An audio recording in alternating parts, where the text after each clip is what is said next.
segundo Lucas. Naquele tempo, os publicanos e pecadores aproximavam-se de Jesus para o escutar. Os fariseus, porém, e os mestres da lei criticavam Jesus. Este homem acolhe os pecadores e faz refeição com eles. Então Jesus contou-lhes esta parábola. Um homem tinha 2 filhos. O filho mais novo disse ao pai: Pai, dá-me a parte da herança que me cabe. E o pai dividiu os bens entre eles. Poucos dias depois, o filho mais novo juntou o que era seu e partiu para um lugar distante. E ali esbanjou tudo numa vida desenfreada. Quando tinha gasto tudo o que possuía, houve uma grande fome naquela região e ele começou a passar necessidade. Então foi pedir trabalho a um homem do lugar, que o mandou para seu campo cuidar dos porcos. O rapaz queria matar a fome com a comida que os porcos comiam, mas nem isto lhe dava.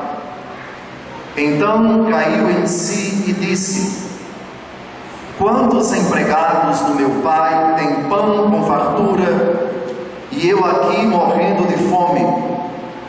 Vou-me embora, vou voltar para meu pai e dizer-lhe: Pai, pequei contra o céu e contra ti, já não mereço ser chamado teu filho. Trata-me como a um dos teus empregados. Então ele partiu e voltou para seu pai. Quando ainda estava longe, seu pai o avistou e sentiu compaixão. Correu-lhe ao encontro, abraçou-o e cobriu-o de beijos. O filho então lhe disse: Pai, pequei contra Deus e contra ti, já não mereço ser chamado teu filho. Mas o pai disse aos empregados: Trazei depressa a melhor túnica para vestir meu filho, e colocai um anel no seu dedo e sandálias nos pés. Trazei um novilho gordo e matai-o. Vamos fazer um banquete, porque este meu filho estava morto e tornou a viver. Estava perdido e foi encontrado. E começaram a festa. O filho mais velho estava no campo. Ao voltar, já perto de casa, ouviu música e barulho de dança.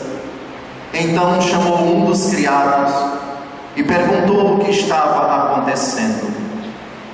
O criado respondeu: É teu irmão que voltou. Teu pai matou o novilho gordo porque o recuperou com saúde. Mas ele ficou com raiva e não queria entrar. O pai, saindo, insistia com ele. Ele, porém, respondeu ao pai: Eu trabalho para ti há tantos anos, jamais desobedeci a qualquer ordem tua, e tu nunca me deste um cabrito para eu festejar com meus amigos. Quando chegou esse teu filho, que esbanjou teus bens com prostitutas, matas para ele o novilho cevado. Então o pai lhe disse: Filho, tu estás sempre comigo, e tudo o que é meu é teu. Mas era preciso festejar e alegrar-nos, porque este teu irmão estava morto e tornou a viver. Estava perdido e foi encontrado. Palavra da salvação.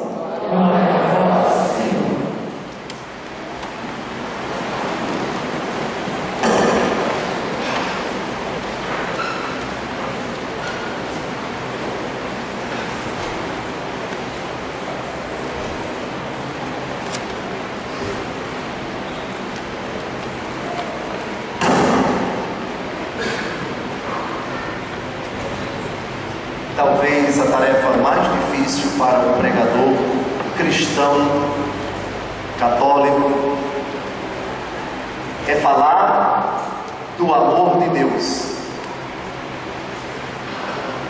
Porque se trata do próprio Deus que é amor. Mas é um amor tão misterioso, tão grandioso, tão incomensurável, que o nosso coração deve, antes de tudo, pedir perdão a Deus pela ousadia de falar algo que lhe transcende, que ultrapassa a nossa lógica.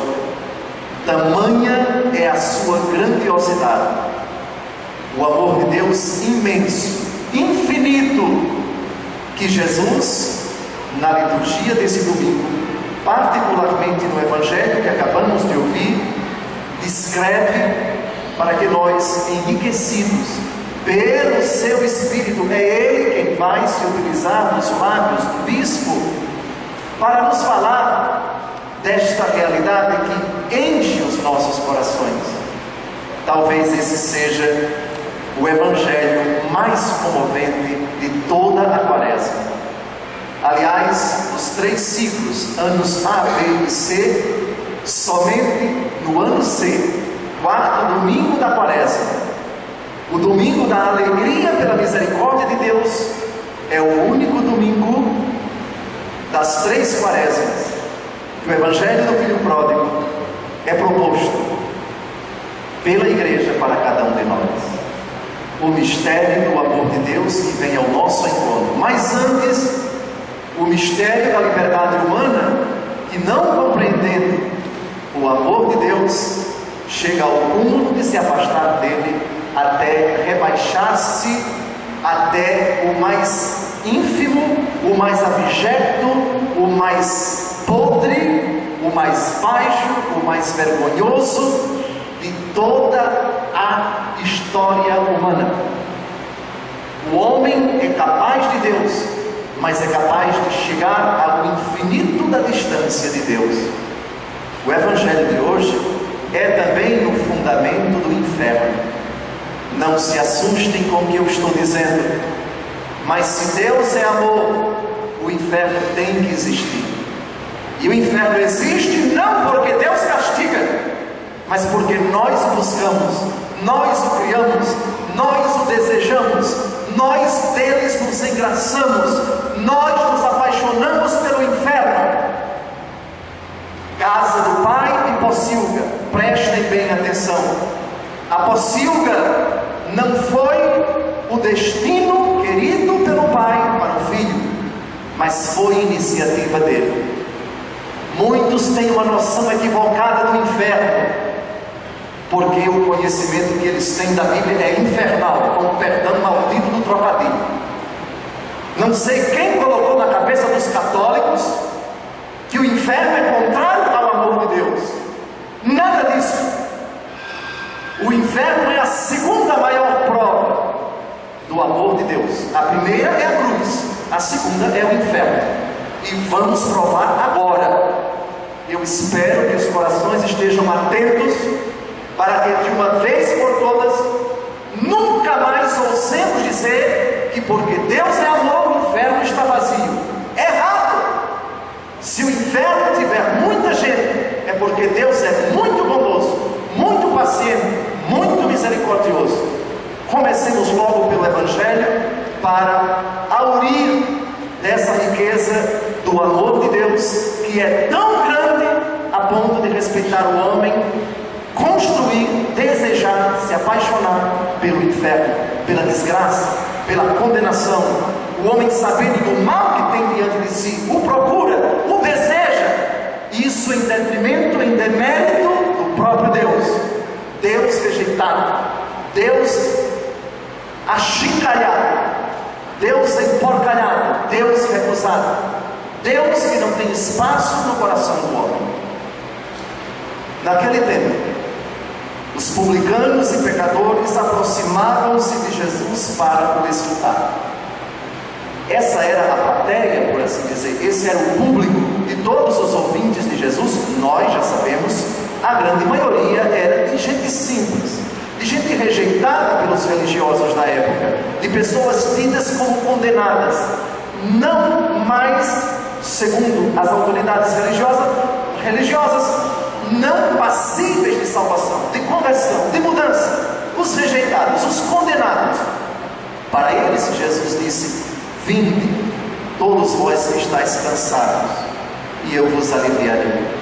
Aprendei de mim, que sou manso, humilde de coração, e encontrareis repouso para as vossas almas, porque o meu jugo é leve e o meu fardo é suave, e encontrareis repouso para as vossas almas. Isso lá no capítulo 11 de São Mateus, versículos de 26 a 28. Pois bem, Jesus está cercado de pecadores. Os fariseus, porém, e os mestres da lei criticavam Jesus. A crítica aqui não é pela linguagem de Jesus, mas pela sua companhia. Reparem só o tipo de crítica feita a nosso Senhor. Este homem acolhe os pecadores e faz refeição com eles. Na certa, eles confundiam proximidade com intimidade. Eles confundiam aceitá-los, acolhê-los para falar-lhes com a aprovação do seu pecado. Lembram quando Jesus disse a Zaqueu, no capítulo 19 de São Lucas, no mesmo evangelho de hoje: desce depressa, ele estava num pé de sicômoro, é necessário que eu esteja hoje na tua casa. Jesus foi à casa de Zaqueu, que o recebeu com alegria, e essa visita possibilitou a conversão. Jesus então conclui na visita que fez a Zaqueu: hoje a salvação entrou nesta casa, porque este homem também é filho de Abraão, e o Filho do Homem veio salvar o que estava perdido. É isso que nós devemos ter convicção, certeza. Isso é que deve estar sempre muito vivo na nossa memória. A igreja é para pecadores, a igreja é para excluídos, para os que se encontram em pecado mortal. Uma coisa, porém, é poder entrar na fila da comunhão, outra coisa é possibilitar o acesso dos pecadores à palavra da salvação, inseri-los na comunidade cristã, ainda que eles sejam pecadores públicos, ainda que sejam também pecadores não públicos, mesmo não podendo receber os sacramentos da igreja, podem e devem se encontrar na casa de Deus. Isso eu me refiro àqueles que estão em segundas uniões, tendo já se casado no religioso uma primeira vez e por algum motivo a convivência faliu, aqueles que não podem comungar porque se encontram em estado objetivo de pecado mortal, a igreja os acolhe. E se por enquanto não podem comungar, podem e devem fazer parte da família dos eleitos. Igreja é para pecador. O Evangelho é para curar os corações dos enfermos. Não são os sadios que precisam dos médicos, mas os pecadores, disse nosso Senhor. Pois bem, este homem acolhe os pecadores e faz refeição com eles. Então Jesus contou-lhes esta parábola. Detalhe, o texto no contexto. Podem reparar no capítulo 15 de São Lucas, em casa com a Bíblia, que esse capítulo tem 3 parábolas. A primeira parábola é a parábola da ovelha perdida. Um homem, ele tem 100 ovelhas. Ele deixa as 99 no redil e vai ao encontro da que está desgarrada. Coloca no ombro e volta e celebra com os seus amigos, porque a ovelha foi encontrada. E diz no final, nosso Senhor, dessa primeira parábola: haverá mais alegria no céu por um só pecador que se converta do que por 99 justos que não precisam de conversão. É disso que devemos sempre lembrar. Aqui não se trata apenas da misericórdia de Deus, mas a misericórdia de Deus ao pecador arrependido. Lembrem-se, Jesus tem misericórdia até do diabo. Só que a misericórdia de Deus por si só não basta. De nada adianta para o pecador a misericórdia de Deus se ele não se arrepende do pecado. É essa frase no final da primeira parábola que precisa ser recordada. Haverá mais alegria no céu por um só pecador que se converta. Não é somente pecador, mas pecador que se converta. A segunda parábola é a parábola da dracma perdida, uma moeda de grande valor. Uma mulher perde a moeda, ela tem 10 moedas, perde uma, e aí limpa a casa, varre a casa, procura com toda a solicitude até encontrar a moeda. Quando encontra a moeda, convida suas amigas para uma festa, dizendo: alegrem-se comigo, porque eu encontrei a moeda. Novamente, nosso Senhor arremata a parábola com essa frase: haverá mais alegria no céu por um só pecador que se converta. A chave toda está nesta oração adjetiva. Oração adjetiva: que se converta, do que por 99 justos que não precisam de conversão. E depois da segunda parábola, começa a parábola do filho pródigo. Pois bem, um homem tinha 2 filhos. Esse homem é a personagem mais importante da parábola. Aliás, essa parábola fala tanto do amor de Deus que o melhor título para ela não é do filho pródigo. Pródigo quer dizer esbanjador, gastador, irresponsável, inconsequente. A figura mais importante da parábola não é o filho, que é o grande responsável, mas é o pai. É a parábola do amor do pai. Um homem tinha 2 filhos, um mais novo e um mais velho. Quem são o mais novo e o mais velho? Primeiro, um pouco de psicologia e um pouco de história. A juventude sempre vem acompanhada por impetuosidade, por imaturidade, por cabeçadas, por murros em ponta de faca. Quem durante a juventude não cometeu uma besteira, não disse uma bobagem, não se frustrou, não quebrou a cara, como dizem os jovens? É a fase da descoberta de mim, dos outros, os hormônios estão em ebulição, a pessoa tenta se descobrir, tenta se afirmar, e nessa idade, talvez por uma falta de clareza, de noções, de princípios, até inexperiência da vida, faz tanta besteira, tanta tolice, tanta bobagem. O filho pródigo é a imaturidade dentro de mim, bispo, dentro do Senhor, dentro da senhora. Todos nós temos um quê de imaturidade, de impetuosidade, de infantilidade, de precipitação, de falta de reflexão, de falta de prudência. O filho mais novo sou eu em determinadas situações. É o Senhor, é a senhora, que mesmo de cabelo branco, às vezes pode cometer cada tolice, pode agir como uma criança, como um bobalhão, nem parecendo muitas vezes um cristão. Tamanha a sua ingenuidade, tamanha a sua tolice diante de determinadas pessoas e circunstâncias, diante de certos rumos em ponta de faca, mesmo com a idade avançada. O filho mais velho também sou eu, é a senhora, é o Senhor. E vamos ver por quê. O filho mais velho se recusa a aceitar a possibilidade de conviver com aquele que errou, com aquele que se afastou e agora está de volta. O filho mais velho, ele traz consigo essa presunção de achar que porque faz coisas boas, merece um prêmio. E aqueles que erram não merecem conversão, não merecem uma segunda chance, não merecem a misericórdia de Deus. É aquele conceito, aquela convicção de tentar abarcar o amor de Deus e enquadrá-lo dentro da lógica humana, achando que Deus vai se adequar ao raciocínio do homem. Olha, me traiu, nunca mais quero vê-lo. Olha, me ofendeu, nunca mais quero convivência. Olha, me frustrou, eu corto relações uma vez por todas. Esse é o, aspas, amor humano, mesquinho, oportunista, não preocupado com o outro que errou, mas preocupado consigo, porque foi ferido, porque foi decepcionado, porque foi agredido e assim por diante. Portanto, o filho mais novo sou eu em determinadas situações, e o filho mais velho sou eu também em determinadas situações. Identifiquemos todos nós com o filho mais novo e com o filho mais velho, porque são situações, são momentos, são determinadas ocasiões da nossa vida nas quais a experiência do filho mais velho parece dar lugar à inexperiência do filho mais novo e vice-versa. O filho mais novo disse ao pai, ou seja, a imprudência, a imaturidade, o desejo de autonomia. Eu me cansei de estar diante de Deus, eu me cansei de oração, me cansei de missa, eu me cansei de tudo isso, eu quero fazer uma outra experiência. Dá-me, Pai, a parte da herança que me cabe.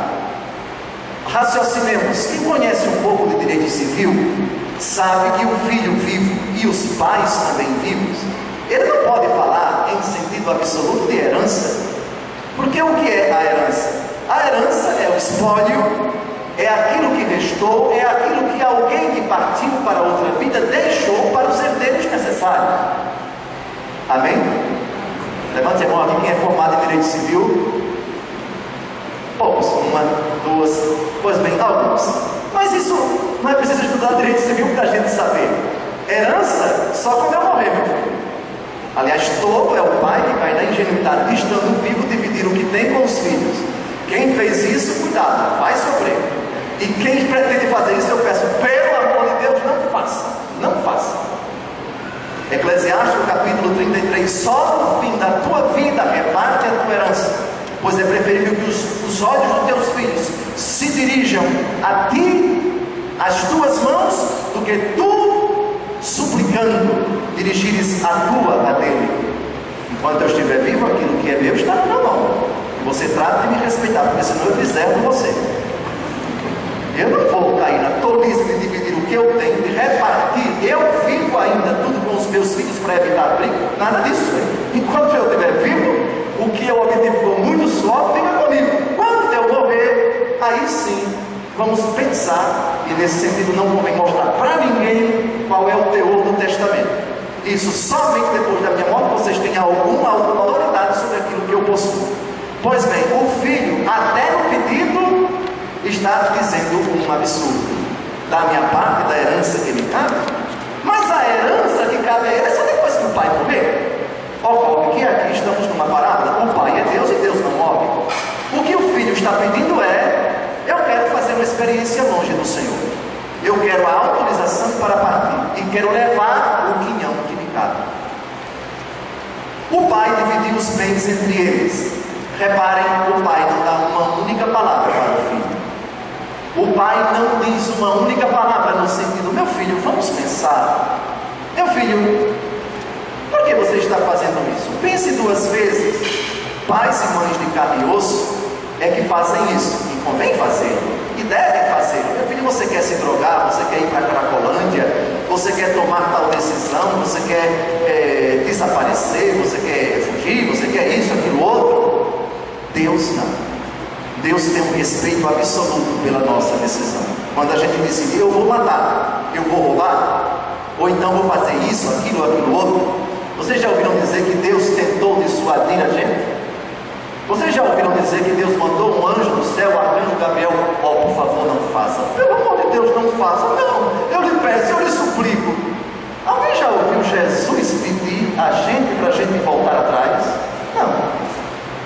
Quando nós decidimos pecar, quando estamos realmente decididos, o Senhor silencia. É o respeito absoluto que Deus tem pela nossa capacidade de decisão. Aliás, no capítulo 13 do Evangelho segundo João, tem uma frase gravíssima.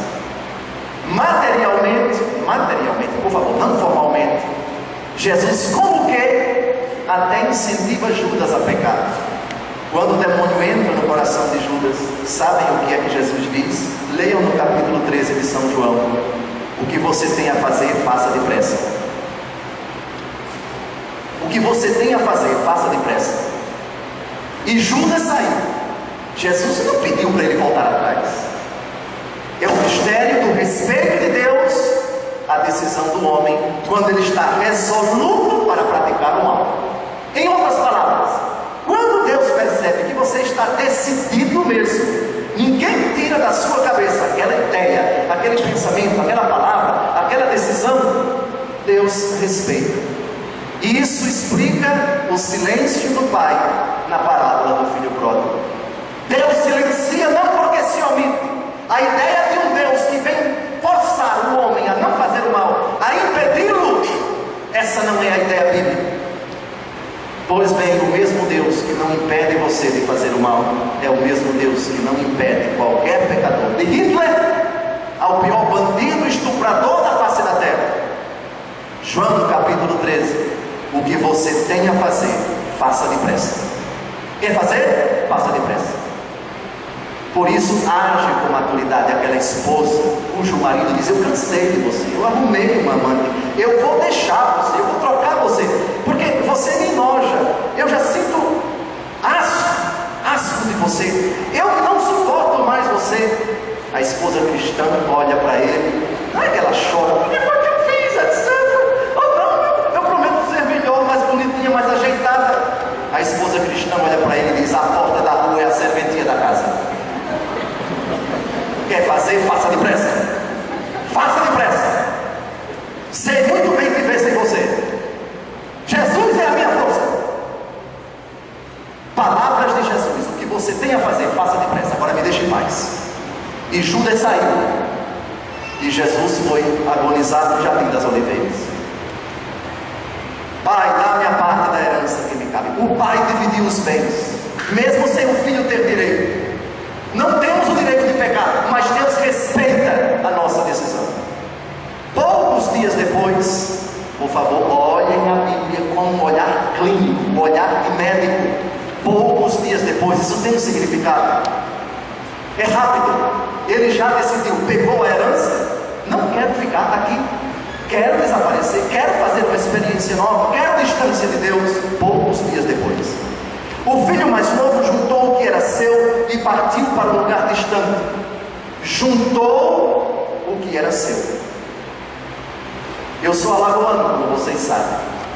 Sempre que eu posso, 2 vezes ao ano, eu vou visitar a mamãe em Maceió. Eu trouxe minha roupa toda para Brasília, não. Por que eu não trouxe toda a roupa? Porque eu pretendo voltar. Pretendo sempre visitar a mamãe. Olhem para a Bíblia. Juntou tudo o que era seu. Sabe o que significa?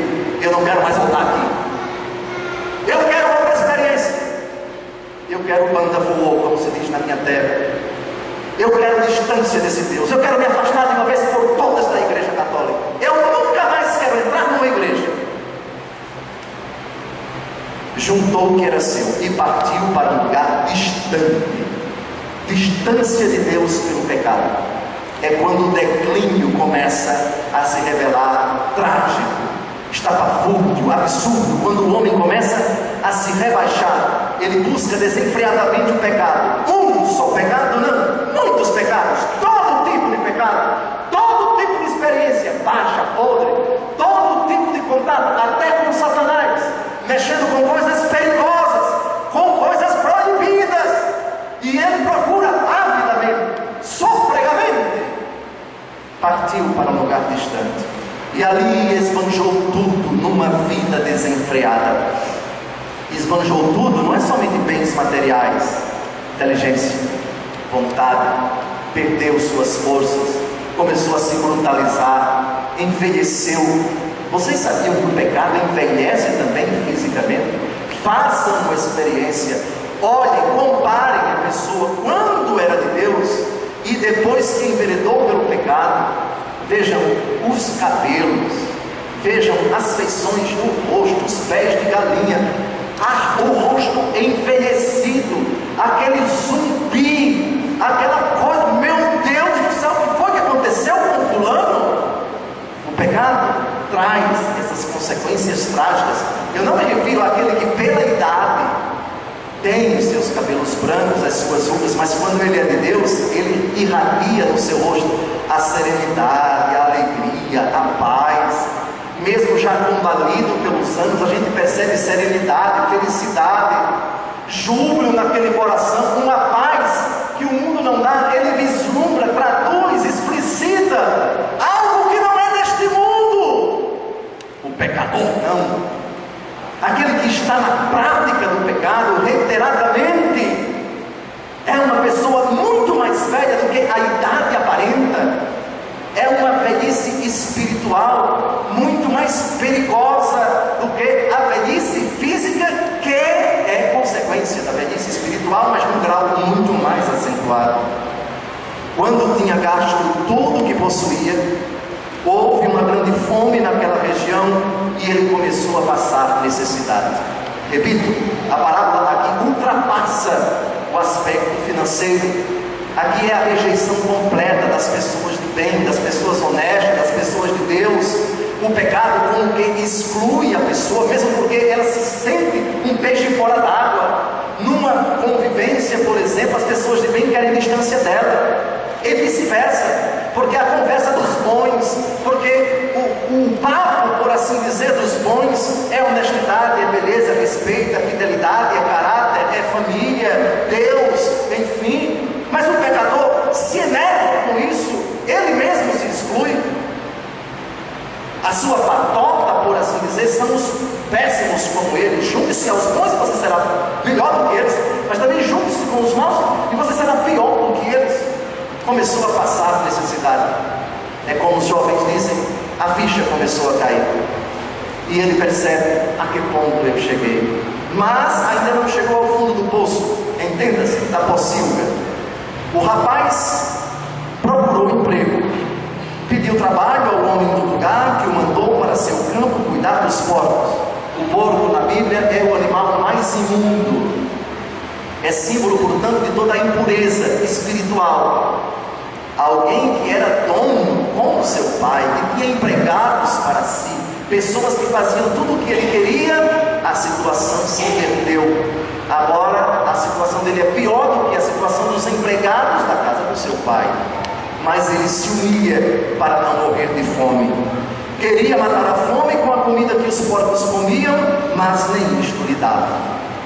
Agora vocês entendem o que é o inferno. Agora vocês entendem essa realidade grandiosa que é paradoxal. Por um lado, o respeito de Deus à liberdade do homem, e por outro lado, a impetuosidade, a ousadia, a impenitência, a vontade decidida de continuar a pecar e ir até as últimas consequências. Isso é próprio do diabo.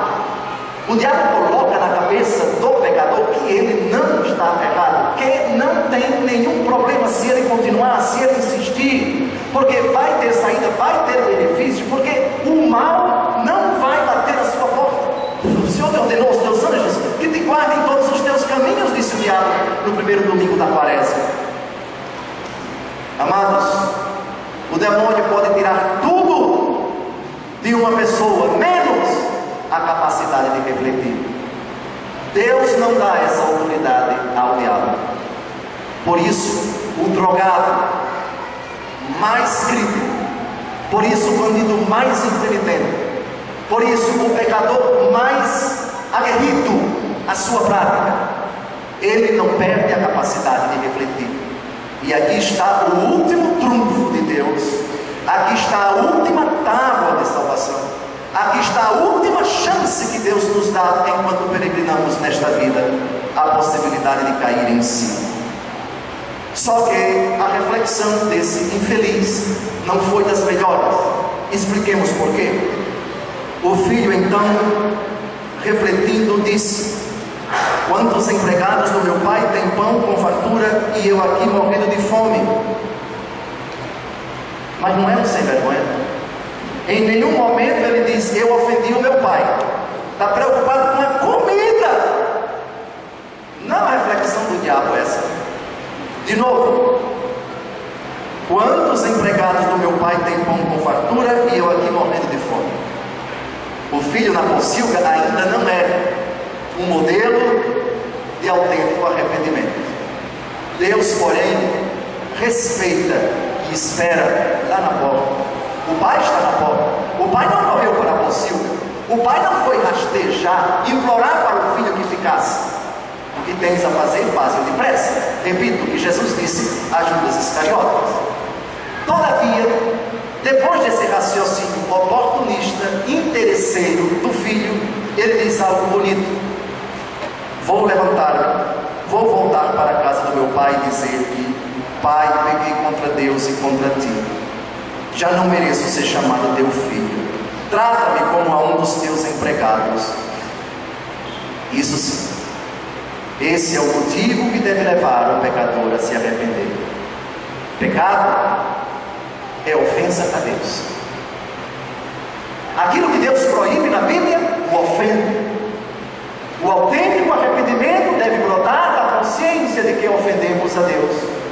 que causamos o sofrimento de Jesus. Pai, pequei contra Deus e contra ti. Já não mereço ser chamado teu filho. Trata-me como a um dos teus empregados.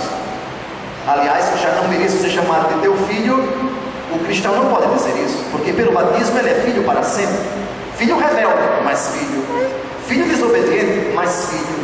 Nós não merecemos a rigor nada, mas Deus nos deu a graça de sermos chamados filhos. E é a primeira carta de São João que diz: vede que prova de amor deu-nos o Pai, de sermos chamados filhos de Deus, e nós o somos. E outra, trata-me como a um dos teus empregados. A ideia de que o amor de Deus, quando nos perdoar, vai nos punir, vai nos castigar, vai nos colocar numa categoria de fiéis ali à parte, isso também é errado. Gravem só o que ele pensou no Pocilga e o que ele vai dizer ao pai quando se encontrarem. Então ele partiu e voltou para o seu pai. A decisão de retornar, de vir à casa do pai, de se reconciliar com Deus. Quando ainda estava longe, seu pai o avistou e sentiu compaixão. A compaixão de Deus se sente à distância. Deus sente uma compaixão profunda quando estamos pecando, quando estamos nos distanciando dele, quando estamos o ofendendo. Ele sente compaixão, mas essa compaixão de nada adianta enquanto não houver um encontro que brota da iniciativa minha. Eu é que tenho que ir à casa do Pai. O Pai, enquanto eu não for a Ele, é misericordioso, mas essa misericórdia não tem nenhuma repercussão na minha vida. Misericórdia de um lado, sem arrependimento do outro, isso é inferno na certa. Porque Deus é misericordioso com o diabo, Deus é misericordioso com aquele que o ofende, e por sua parte o diabo não quer o arrependimento. Por isso o amor de Deus o faz sofrer. O que é o inferno? É o amor de Deus que irrita a pessoa amada, porque ela no ódio não aceita o amor de Deus e não quer retribuí-lo. Isso é o inferno. No inferno Deus continuará amando todos os condenados, só que isso vai fazer sofrê-los como já está fazendo, porque o amor de Deus, que é puro, que é santo, para uma pessoa que é impura, que decidiu odiar Deus e se afastar dele, essa presença incomoda, essa presença causa um sofrimento tremendo. Não é ódio da parte de Deus, é amor. É isso que faz o sofrimento do inferno. Isso é que possibilita uma dor tremenda nos condenados. O amor de Deus, e não vingança, e não pirraça. Se pode falar de vingança de Deus, é apenas o seu amor. Deus não pode voltar atrás no seu amor. Jeremias capítulo 31, versículo 3. Eu te amo com eterno amor. Repito, eu te amo com eterno amor. Jeremias 31, versículo 3. O pai enxerga o filho, todo esmulamado, todo faminto, com cheiro de pocilga, vai ao encontro do filho, correu-lhe ao encontro, abraçou-o, cobriu de beijos. A expressão da ternura do amor de Deus, que só estava esperando a iniciativa do seu filho. Volte para casa. Não é preciso você chegar à porta, eu vou ao seu encontro, mas não vou para a pocilga, porque eu sou Deus, porque eu não posso me misturar com o pecado. Não vou implorar, não vou suplicar a você que volte, porque você decidiu partir. Respeito, meu filho, por amor. O seu sofrimento foi você que criou, foi você que buscou, e enquanto você permanece aí, eu respeitarei sua decisão. Agora, tomou a decisão de voltar, aí tudo muda. É abraço, é beijo, é carinho, e é, atenção, o pai, isso é que é bonito na parábola, não disse uma única palavra para o filho quando ele partiu, e não disse uma única palavra para o filho quando ele voltou. Já repararam? O pai não fala com o filho, o pai abraça o filho, o pai beija o filho. Para que falar? Palavras aqui são desnecessárias. O gesto comovente do filho, talvez coberto de lágrimas, de vergonha, de confusão. Para que lição de moral? Deus não tem essa tática. Essa não é a pedagogia de Deus. Você está de volta e basta. Aliás, ele nem disse isso para o filho, mas disse para os empregados: tragam aqui imediatamente a melhor túnica para vestir meu filho, coloque um anel no seu dedo, símbolo da dignidade do filho que ele havia perdido, coloquem sandálias nos pés. Era o escravo quem andava descalço, só quem tinha sandália era que pertencia à casa. Mas antes, o filho falou com o pai. Deus exige para a reconciliação que nós acusemos o pecado. Ele não precisa, nós é que precisamos, porque a acusação diante de Deus nos humilha, nos torna novas criaturas, mendigos de Deus. Misericórdia de mim, Senhor, compaixão de mim, tende, Senhor. Não olhe para as minhas faltas. Se levardes em conta as nossas faltas, Senhor, se poderá subsistir, diz o Salmo 129. Pois bem, o filho fala: Pai, pequei contra Deus e contra ti, já não mereço ser chamado teu filho. Agora vamos comparar o que o filho pensou em dizer e o que o filho disse. O que foi que o filho pensou em dizer? Vou levantar-me, vou ao meu pai e vou dizer: Pai, peguei contra você e contra ti, já não sou digno de ser chamado teu filho, trata-me como a um escravo. Ele não disse isso, porque ele percebeu no ato do pai, ele está recebendo, é o filho dele, não mudou nada da parte dele. Eu continuo a ser o seu filho, não vou ser tratado como empregado, não vou ser punido, não vou ser discriminado. Lembrem-se disso quando decidirem se confessar, quando decidirem renunciar ao pecado. Levem essa notícia a quem talvez já há muito tempo no pecado pensa, inspirado por Satanás: você não tem mais jeito, seu pecado é grande demais, você já está condenado, você é um caso perdido. Não, não é. Tragam-no no vinho gordo, matem-o no vinho, vamos fazer um banquete, porque este meu filho estava morto e tornou a viver, estava perdido e foi encontrado. Duas coisas: morto e redivivo, perdido e encontrado. Reparem que o verbo, o tempo do verbo, morto, tornou a viver. Não foi iniciativa dele voltar a viver, alguém o fez viver. Perdido e foi encontrado. Não é que ele se encontrou. O paganismo diz que você precisa se encontrar com você mesmo. Nós respeitamos quem pensa assim, mas isso é paganismo. Eu não vou me encontrar comigo mesmo. Felicidade não é me encontrar comigo. Felicidade não é me descobrir. Homem, conhece-te a ti mesmo. Quem disse que eu conheço a mim? É Jesus que me conhece. Quem disse que eu me encontro comigo mesmo? Eu me encontrei com Jesus. E ao me encontrar com Jesus, eu me conheço como Jesus me conhece.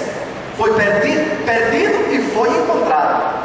Foi Jesus que me encontrou, não foi eu. Não fui eu que encontrei Jesus, não fui eu que me encontrei. Jesus veio ao meu encontro. Jesus teve compaixão de mim quando viu a minha miséria, quando percebeu que eu, arrependido, acenei a possibilidade de me aproximar dele. Agora entra outra figura, a mala pesada, que sou eu, que somos todos nós em certas situações. Como é bom nos identificarmos com o filho mais novo, e como é difícil quando a gente é certinho admitir a possibilidade de tratar como antes aquele que se desviou, aquele que, coitado, não foi feliz no casamento, aquele outro que não estudou, que não tem as condições financeiras que nós temos, que não tem uma família equilibrada como nós temos. Olhar com compaixão para aquele irmão nosso que talvez enveredou por caminhos tão tortuosos, se perdeu na vida, parou no tempo, etc., ou cometeu tantos deslizes, ou está cometendo deslizes. O filho mais velho estava no campo, portanto trabalhando, portanto cumprindo o dever. Ao voltar já perto de casa, ouviu música e barulho de dança. Então chamou um dos criados e perguntou o que estava acontecendo. O criado explicou: teu irmão que voltou, teu irmão, atenção, teu irmão, e o teu pai matou um novilho gordo, porque o recuperou com saúde. Mas ele ficou com raiva e não queria entrar. O pai, saindo, insistia com ele. Repare, o pai saiu para abraçar o filho que chegou arrependido, e sai para insistir com o bom que é. O pai não insistiu com o filho mais novo que ficasse, mas insistiu com o mais velho que entrasse. Então, dois pesos e duas medidas, Dom José? Não. Deus respeita a nossa liberdade quando queremos pecar e não insiste para que não pequemos.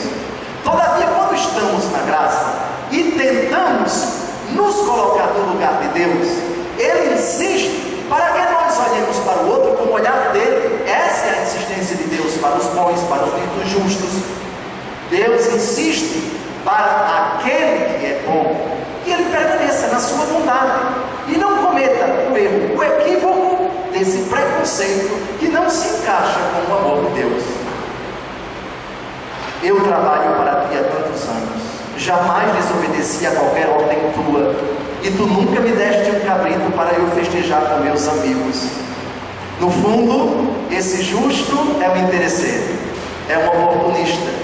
Ele faz pensando em receber algo material, em recompensa, em benefícios. Eu acho que vocês descobrem isso em alguns canais de TV.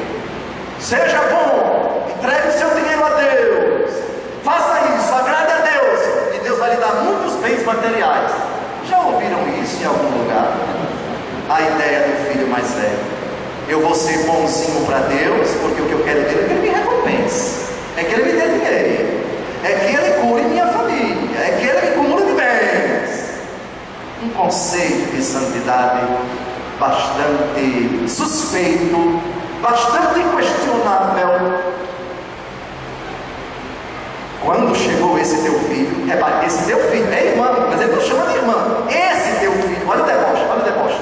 Quando chegou esse teu filho, que esbanjou teus bens com prostitutas, matas para ele o novilho cevado. Aqui é mais do que inveja, aqui é a incapacidade de admitir que o amor de Deus seja grande para além das nossas fraquezas. No fundo, o que esse filho mais velho deseja é que, enquanto eu for uma pessoa boa, eu devo acreditar que Deus vai recompensar os bons. Não, Deus não recompensa os bons, Deus recompensa os arrependidos. Deus dá o céu aos arrependidos. De novo, o arremate das duas parábolas que vocês vão ler em casa, de Lucas capítulo 15: haverá mais alegria no céu por um só pecador que se converta, do que por 99 justos que não precisam de conversão. Agora juntem isso com a atitude do filho mais velho. Essa sua justiça não é a justiça de Deus. Você é bom, meu filho, continua o pai: filho, tu estás sempre comigo, tudo que é meu é teu. Mas era preciso, olha que bonito, era preciso, é necessário, porque brota do amor de Deus. Teu irmão chegou aqui arrependido, era preciso festejar e alegrar-nos, porque este teu irmão estava morto e tornou a viver, estava perdido e foi encontrado. Agora vocês já repararam, a parábola acaba aqui. Já repararam que aqui o filho não fala? Jesus não continua, portanto não sabemos se o filho entrou ou se o filho saiu, se o filho entrou ou se recusou a entrar e ficou do lado de fora.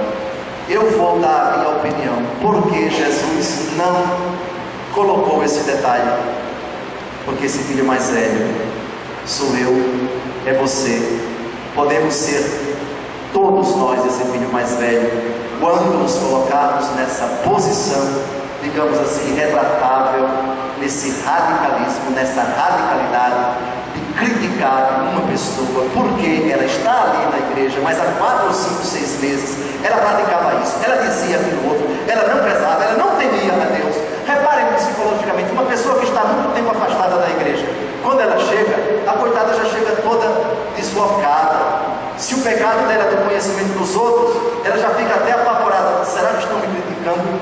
Será que estão... já fica meio com o coração na mão.